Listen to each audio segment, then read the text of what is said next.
જસદણ દરબાર ચેલા ખાચરને આ વાતની ખબર પડી એટલે તેણે નાજા ખાચરને સંદેશો મોકલ્યો કે અમારો ચોર અમને સોંપી દો।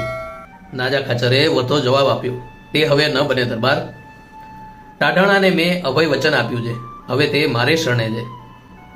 આ વાત ચેલા ખાચરથી સહન ન થઈ। નાજા ખાચરની સાથે ચોટીલાના ખાચર પરિવારનો સાથ હતો એટલે ચેલા ખાચરે પ્લાન બનાવ્યો। દુશ્મન કા દુશ્મન દોસ્ત, અત્યારનું બરોડા અને તે સમયનું વડોદરા, ત્યાં સારી એવી રકમ ભેટ આપી બાબારાવની મરાઠી ફોજને બોલાવી લડાઈ માટે।